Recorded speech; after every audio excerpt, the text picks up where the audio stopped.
बिस्मिल्लाहिर्रहमानिर्रहीम। यार अगर तो आप एम डी कैट के स्टूडेंट हैं तो एम डी कैट जैसे कि आपको पता है एम डी कैट तो अभी हो चुके हैं। एक दो दिन में उसका रिज़ल्ट भी आ जाएगा। तो आपको पता होगा कि आपके कितने मार्क्स बन रहे हैं, कुछ ही थोड़ा सा डिफरेंस होगा।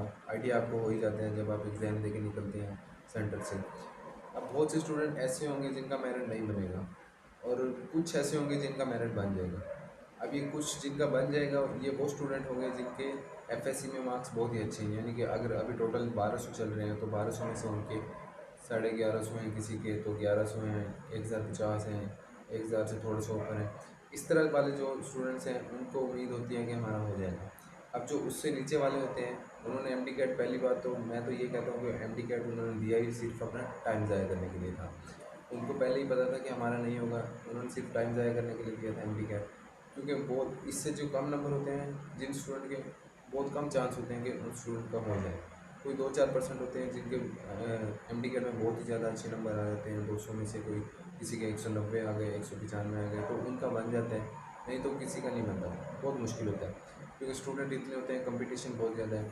अब ये जो इससे नीचे वाले स्टूडेंट है, ये एम डी कैट की जब तक तैयारी कर रहे थे इन्होंने पीछे किसी यूनिवर्सिटी में अप्लाई नहीं किया था एडमिशन के लिए, क्योंकि ये सोच के बैठे थे कि बस एम डी कैट देना है हमारा हो जाएगा।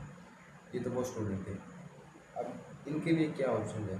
अब बहुत सी स्टूडेंट, ये इनकी सबसे बड़ी गलती ये थी कि अब इन्होंने पहले अप्लाई नहीं किया। अब बहुत सी यूनिवर्सिटीज़ ऐसी हैं जिनके एडमिशन क्लोज हो चुके थे। अब इनको 5 से 6 महीने वेट करना पड़ेगा किसी अच्छी यूनिवर्सिटी में एडमिशन लेने के लिए। या फिर बहुत से स्टूडेंट ये सोच रहे होंगे कि हम शायद इम्प्रूव की तरफ जाएं, हम अपने कुछ सब्जेक्ट इम्प्रूव कर लें एफएससी के। अगर हमारे नंबर 1000 हैं तो हम कुछ इम्प्रूव करके 1050 तक चले जाएं, फिर दोबारा से एम डी कैट की तैयारी करें अगले साल और दोबारा से एम डी कैट दें। अगर तो आप ये करने का सोच रहे हैं और अगर आपके 1000 से कम नंबर हैं और आप ये करने का सोच रहे हैं तो आप एक बहुत बड़ी बेवकूफ़ी कर रहे हैं। क्योंकि अगर आप ये सोच रहे हैं कि इम्प्रूव करने से आपके कोई बहुत ही ज़्यादा नंबर इम्प्रूव हो जाएंगे तो ऐसा नहीं होता। इम्प्रूव से आपके 20 से 30-35 नंबर इतने ही इम्प्रूव होते हैं, बल्कि इससे कम ही होते हैं। अगर आपके 1000 नंबर हैं पूरे तो इम्प्रूव करने से आपके 1025 हो जाएंगे, 20 हो जाएंगे या 30 हो जाएंगे। तो आप उन 30 नंबरों से क्या कर लेंगे? अगले साल उतना ही मेरिट इंक्रीज़ हो जाएगा, तो फिर आपका तो फिर एडमिशन नहीं होगा, तो फिर आप क्या करेंगे? तो ये एक बहुत ही बड़ी बेवकूफ़ी होती है कि एम डी कैट रिपीट करने की। तो इससे बेहतर ये है कि आप किसी भी यूनिवर्सिटी में एडमिशन लेके अपनी स्टडी कंटिन्यू करें, बजाय कि आप 1 साल और ज़ाया करें।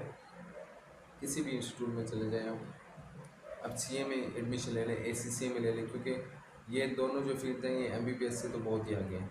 इनकी फ़ी भी कम होती है एम बी बी एस से, जो प्राइवेट होती हैं, लेकिन ये उससे बहुत ही आगे हैं एम बी बी एस से। कहने का मकसद ये है कि रिपीट करना एक बहुत ही बड़ी बेवकूफ़ी है। मेरा एक दोस्त है, उसने 3 बार एम डी कैट दिया। एक बार उसका 1% से भी रहा, उसका एडमिशन नहीं हुआ। उसके बाद उसने दूसरे साल दिया, फिर तीसरे साल दिया, उसका तीनों साल एडमिशन नहीं हुआ। उसने 3 साल ज़ाया किए एम डी कैट के पीछे। उसके बाद वो सी ए में आके उसने एडमिशन लिया। अभी वो फ़िलहाल ठीक चल रहा है, लेकिन मैंने भी 2 बार दिया था, क्योंकि मेरा पहले साल नहीं हुआ था तब तो मेरा 1% से रहा था। उसके बाद फिर मैंने दूसरी बार दिया, फिर 3% से रहा। तो दूसरे साल जब मैंने एम डी कैट दिया उसके बाद मुझे रियलाइज़ हो गया था कि मैंने गलती ही की है, मुझे नहीं करना चाहिए था एम डी कैट रिपीट। इसीलिए अगर तो आपके नंबर हैं 1050 से ज़्यादा तो आप रिपीट करें। अगर इससे कम नंबर हैं तो आपको रिपीट करने का कोई फ़ायदा नहीं है, क्योंकि आपका मेरिट नहीं बनेगा, बहुत मुश्किल है। क्योंकि ये तालीम तो रही नहीं है ना अब, क्योंकि इतने ज़्यादा स्टूडेंट हैं, सीटें बहुत ही थोड़ी हैं। तो उन्हें रजिस्ट्रेशन फ़ी अपनी लेनी होती है पीएमडीसी वालों ने, और उसके बाद बस कुछ स्टूडेंट का एडमिशन होता है, बाकी सारे जो फेल हो जाते हैं बेचारे वो ज़लील हो रहे हैं। अब जो बच्चा, अगर लास्ट मेरिट फॉर एग्जांपल 90 है, 90.5 है, जो बच्चा 89 पे खड़ा हुआ है, 88 पे खड़ा हुआ है, तो वो इतना फारिग है कि उसका एडमिशन नहीं हो सकता, वो बिल्कुल नालायक है। मेहनत तो उसने भी की है ना, 88 ऐसे तो नहीं आते। उसने एफएससी में मेहनत की है, फिर उसके बाद उसने एमडी कैट में मेहनत की है। अब उन बच्चों का क्या होगा? उन बच्चों के लिए तो कुछ भी, फिर भी उनका कुछ ना कुछ हो जाएगा, क्योंकि इस तरह की फील्ड में चले जाएंगे। डी फार्मेसी है, डीबीएम है, और इस तरह की जो मेडिकल से रिलेटेड है, एमएलटी वगैरह, बीडीएस, इस तरह की चीज़ों में चले जाएंगे वो। लेकिन जो उससे भी नीचे हैं, ये सारी सीटें भी जब फिल हो जाएंगी, जो उससे नीचे है 85 पे है, 84 पे है, 83 पे है, इस लाइन में है, तो वो भी नालायक बच्चे तो नहीं है ना, क्योंकि इतने नंबर भी मेहनत करने से ही आते हैं, और ये कोई बुरे नंबर नहीं है। 80% या 75% इवन के, ये भी बुरे नहीं है। तो उनका क्या होगा? तो उनके लिए आप कोई ऑप्शन नहीं है, तो वो रिपीट करने से बेहतर है कि आप रिपीट की तरफ ना जाएं, आप किसी भी जगह पे एडमिशन ले लें। इस तरह आपने ये भी नहीं करना कि बीएस इंग्लिश में चले जाएं जी, जूलॉजी, बॉटनी, बायोटेक्नोलॉजी, इनका भी कोई खास स्कोप नहीं है। अब सीए, एसीसी, क्योंकि मैं खुद कर रहा हूँ तो मैं तो आपको यही सजेस्ट करूँगा, क्योंकि ये बेहतरीन है आपके लिए।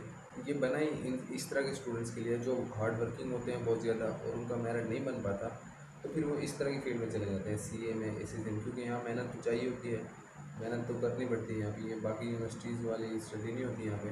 प्रॉपर एक आप कंसिस्टेंट रहेंगे तो ही आप पास होंगे, वरना यहाँ पे बहुत से स्टूडेंट फेल भी होते हैं जो कंसिस्टेंट नहीं रहते। तो ये एमडी कैट एक फ्रॉड का बस ज़रिया बना हुआ है, फ्रॉड है ये, और बस पैसे बनाने की मशीन है। जब तक स्टूडेंट्स एमडी कैट कर रहे होते हैं, वो ये भी नहीं देखते कि किस यूनिवर्सिटीज़ की एडमिशन्स ओपन है, किसके नहीं है। तो तब तक वो तो हर चीज़ को इग्नोर करते हैं, वो तो ये सोच के बैठते हैं कि हमारा मेरिट बन ही जाएगा, कुछ ना कुछ हो ही जाएगा, कुछ ना कुछ हो जाएगा। जब नहीं होता तो फिर उनको पता लगता है कि हमने एडमिशन भी लेना है अभी किसी अच्छी जगह पे, तो तब तक बहुत से एडमिशन क्लोज हो चुके थे, फिर वो परेशान होते हैं, 5-6 महीने बैठ के ज़ाया करते हैं या फिर रिपीट करने की तरफ चले जाते हैं। रिपीट करके भी कुछ नहीं होता, फिर और ज़्यादा परेशानी होती है कि 1 साल और भी ज़ाया हो गया। तो इस परेशानी से बचने के लिए मैं आपको यही मशवरा दूँगा, क्योंकि मैंने खुद भी देखा है अपने क्लास के स्टूडेंट्स को, कि रिपीट करने का किसी को फ़ायदा नहीं होगा, किसी एक को भी फ़ायदा नहीं हुआ। तो रिपीट करने का तो कोई फ़ायदा नहीं है अगर आप रिपीट की तरफ जाते हैं। तो मेरा तो यही मशवरा है कि आप किसी भी जगह एडमिशन ले लें, बजाय कि रिपीट करके अपना टाइम वेस्ट करें।